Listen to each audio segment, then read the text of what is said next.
Consider the role of lifestyle choices in your cardiovascular health status.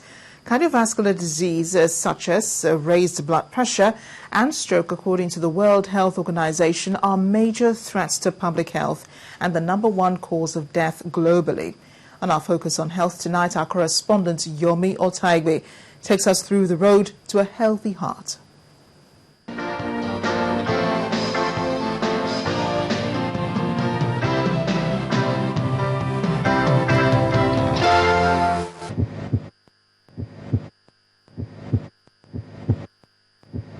The human heart in a repeated contraction, a muscular organ that beats 72 times per minute and pumps approximately 4 to 6 liters of blood to the various parts of the body. Every day, individuals set out for daily activities, perhaps giving little or no attention to the workings of the heart. The wear and tear that affect the heart, which bring about cardiovascular diseases such as coronary artery disease and stroke, are traceable to lifestyle choices that could result in obesity, high blood pressure, and abnormal fat in the body system. This comes from the way we have chosen to live, what we eat. Instead of eating the natural carbohydrates, we prefer them refined. A lot of sugar in our diet, a lot of salt, a lot of fat, and we're not exercising. And then I'm also talking to people who don't smoke, because if you're by a smoker, you actually inhale much more than the person smoking. The person smoking smokes through a filter.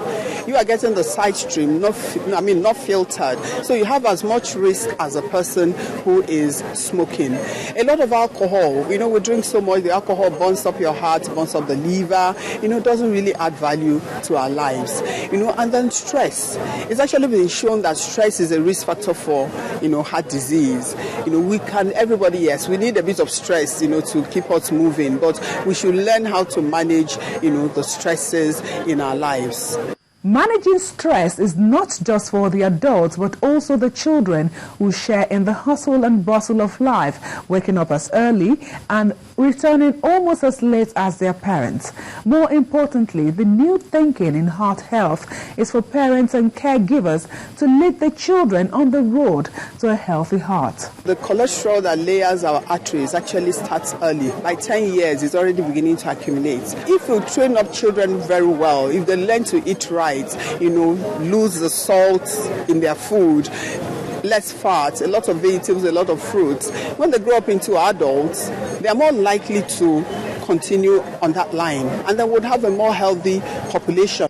Achieving a healthy heart requires individual effort. It consists of attention to diet that are low in lipids and cholesterol.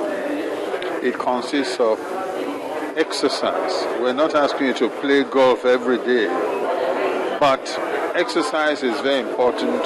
Avoid too long sedentary habit. Avoid smoking if you can. And be very moderate with alcohol if you are that inclined. And those who are obese should shed some weight. People should have regular checks. Anytime you walk into a hospital, have your blood pressure checked.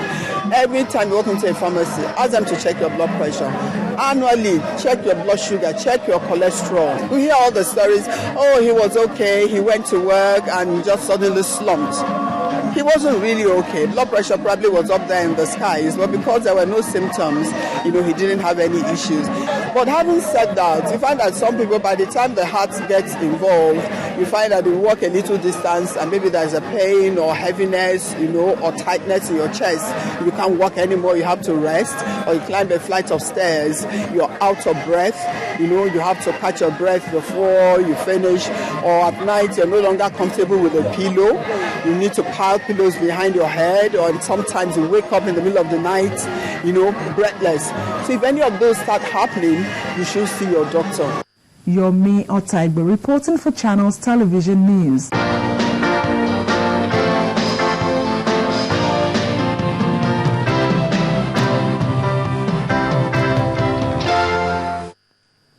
From health To security, the Nigerian Navy says it is stepping up security in the coastal area of Anambra State with the establishment of a security outpost in the commercial city of Onitsha. Pleased about the project, the Anambra State Governor, Peter Obi, recently presented a check of 2 million naira to the Chief of Naval Staff, Vice Admiral Joseph Ezoba, at the groundbreaking ceremony of the naval base. The governor also announced that government will compensate owners of land acquired for the construction of the project.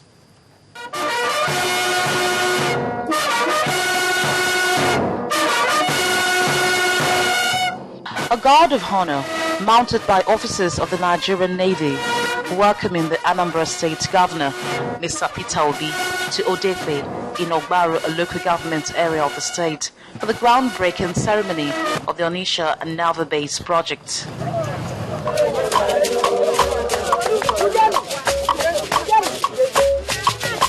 With welcoming formalities over, the governor and his entourage joined the other dignitaries made up of people from within and outside the state at the venue of the ceremony.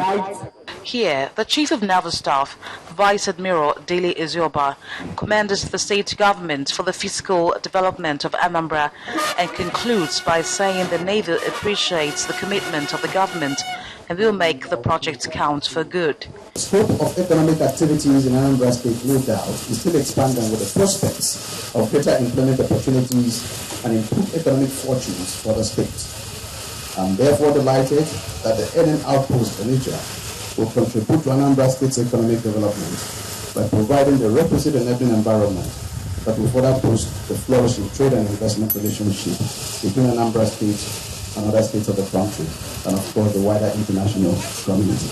In his address before the presentation of the check to the Naval Chief and the foundation stone laying ceremony, Governor Obi said he believes so much in the viability of the outpost as it will enhance security operations of the Nigerian Navy along the waterways.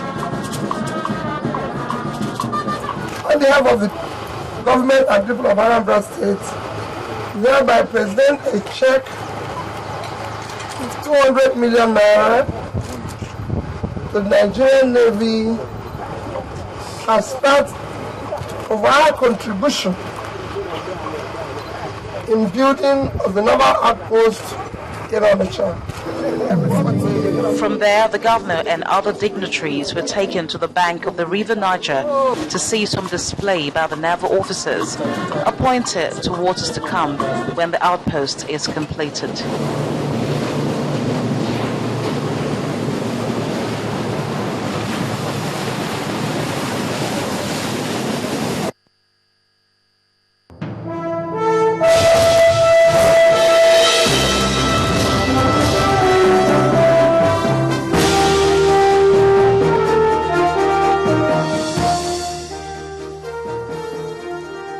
Some more numbers now. It's time for business news. Here's Maokwe Ugu. Thank you, Amara. Well, interbank lending rates fell for the third week in a row to an average of 10.35% on Friday from 11.83% last week.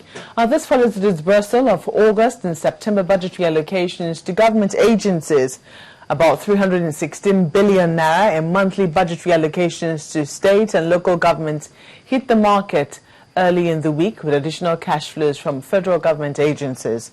The market opened with a cash balance of about 847 billion naira on Friday, more than double the 420 billion naira level it was at this time last week. The secured open buyback eased to 10.25% from 11.5% last week, 1.75 percentage points below the central bank's benchmark interest rate of 12%.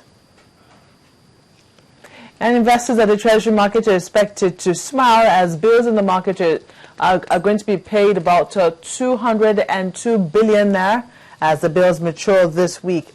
Data from the Financial Markets Daily Association shows that the maturing bills are in two tranches. Under the OMO Market Operations Platform, bills worth 108 billion naira will mature, while over 94 billion naira will mature under the primary market window. Analysts are of the view that interbank rates may drop when these monies are paid to investors. And outside our shores, Google shares have topped $1,000 for the first time, jumping 13.8% on Friday after the company reported its earnings. Shares in the online giant closed 122 points up at $1,011.4 and have risen 42 cents since the start of 42%, beg your pardon, since the start of 2013. The share price rose after the company posted a 36% jump in net profits to 2.97 billion naira for the July to September period. Google's revenues also beat forecasts with a 12% rise year on year. Now, although its market value is about $334 billion, it's still well below Apple's $461 billion. Google was floated in August 2004 at $85 a share, giving the company a market value at the time of $23 billion. And that will be all on business news. It's back to you, Amara.